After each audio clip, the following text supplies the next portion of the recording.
এইবারও নির্বাচনে ফেসিবাদের সমর্থকদের ভোট সবচেয়ে বেশি গুরুত্বপূর্ণ ভূমিকা পালন করবে কিনা, আর সেই কারণে কি বিএনপি এবং জামাত দুই জোটই ফেসিবাদদের সমর্থকদের টানাটানি শুরু করেছে?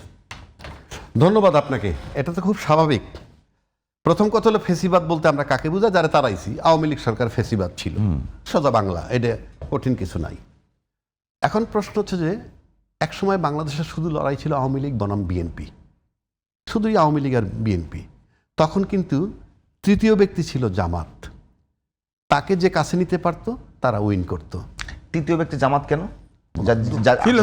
ভোট ব্যাংক ছিল, ভোট ব্যাংক, ওই হিসাবে ভোট ব্যাংক। তো জামাত যার সাথে যেত সে উইন করত। এখন মনে করেন, আমি অন্য বিতর্কে যাচ্ছি না, আমি এই ইয়েতে থাকি, ভোটে। নাম্বার ওয়ান, এই যে আপনি আওয়ামী লীগের ভোটটা চাওয়ার আগে আজকে আপনি ফেসিজম বলতেছেন, ফেসিবাদ বলতেছেন, ফেসিবাদের সমর্থকদের যে ফেসিবাদের সমর্থক, সব ঠিক আছে, কিন্তু আমি একটু পিছনে যাইতে হবে। ধরেন আপনি আওয়ামী লীগ মানে ফেসিবাদে তাড়াইয়া দেওয়ার পর একটা সময় কিন্তু আওয়ামী লীগকে নিষিদ্ধ করার প্রশ্ন আসলো।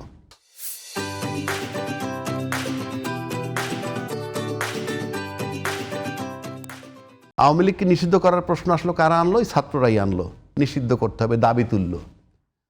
তখন কিন্তু আজকের বিএনপি কি বলছে? যে কোনো রাজনৈতিক দলকে নিষিদ্ধ করার পক্ষে আমরা না, এটা জনগণ সিদ্ধান্ত নিবে। এবং সাথে এটাও টানছে, আজকে যদি আওয়ামী লীগকে নিষিদ্ধ করা হয়, কালকে যে আরেকটা দলরে করবে না তারও কোনো গ্যারান্টি নেই। সেটা তো পজিটিভলি বলছে বিএনপি। আমি তো দোষ, কিন্তু আপনি ব্যান্ড হয় নাই কার জন্য? আপনাদের জন্য হয় নাই, মানে বিএনপির জন্য হয় নাই, কিন্তু ব্যান্ড করতে চেয়েছিল। এখন আপনি একটা জায়গায় আসেন, আপনি যে দলটাকে ব্যান্ড করলেন না, আরও ঘটনা বলি, এটাকে নিয়ে নাকি জামাত ইসলাম হাইকোর্টে গেছিল রিট করতে ব্যান্ড করার জন্যে। সেখানে তখনকার তৎকালীন যে ছিলেন আপনার অ্যাটর্নি জেনারেল, উনি বললেন যে না, একটা আদর্শকে আমরা আদালত আইনের মাধ্যমে বন্ধ করতে পারি না।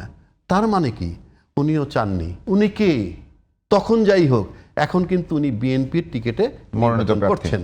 তার মানে আলটিমেটলি এই আওয়ামী লীগ, এই ফেসিবাদকে ব্যান্ড করা যায় নাই, নিষিদ্ধ করা যায় নাই আপনাদের জন্য না, বিএনপির জন্য। আমাদের জন্য মানে বিএনপির জন্য, আচ্ছা, সেটা বলছি।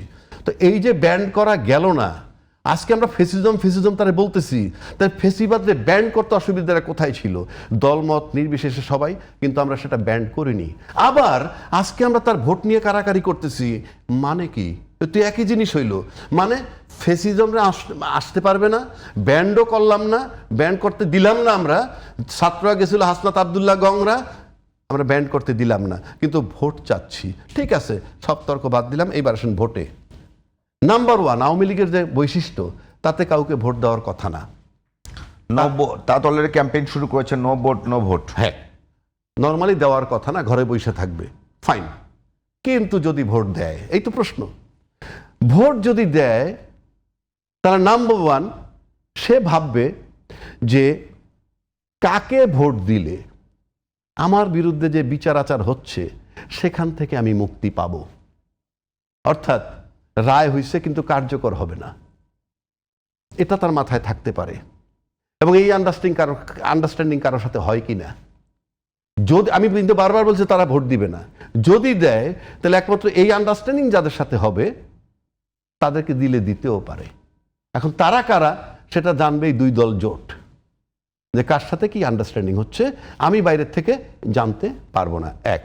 দুই, আওয়ামী লীগ আরেকটা জিনিস চিন্তা করবে, যদি এই ভোটের কথা যেহেতু আনছেন, আমি আবারও বলছি তার ভোট দেওয়ার কথা না, দিলে সে চিন্তা করবে এই যে যেই জায়গাটায় আমি ছিলাম সেই জায়গাটায় অন্য কোনো দল গেলে লম্বা সময় ক্ষমতায় থাকতে পারে, কারণ সে কোন পদ্ধতিতে ক্ষমতায় ছিল সে জানে। সুতরাং আমি এমন কাউকে সুযোগ দিব না যে আমার মতো করে 2-3 টার্ম ক্ষমতায় থাকবে, তাহলে তো আমার অস্তিত্ব বিলীন হয়ে যাবে।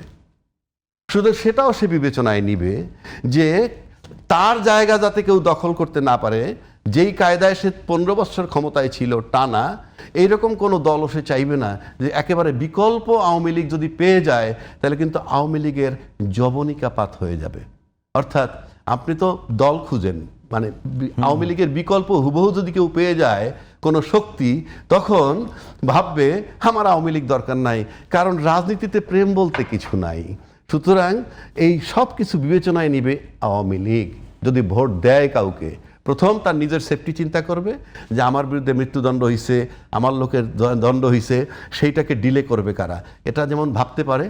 আবার উল্টাটা ভাববে যদি কাউরে দেই সে যদি আলটিমেটলি আমার জায়গাটা দখল করে নিয়ে যায়, যেই শক্তির বদলে আমি 15 বছর ছিলাম সেই জায়গাটা অন্য করে আবার সে বসতে দিবে কিনা তার সন্দেহ আছে। দিলে যদি আবার 15 বছর জন্য আউট হয়ে যায়, সেই সব বিবেচনায় কিন্তু আপনার আলটিমেটলি ভোটটা কাউকে না দেওয়ার সম্ভাবনা বেশি। বাট এই শর্ত সাপেক্ষে দিতে পারে, দেওয়ার পর যদি তারা মওকুফ পেয়ে যায় তখন আবার তাদের বিরুদ্ধে তারা আন্দোলন করবে সময় মতো, এতে কোনো সন্দেহ নাই।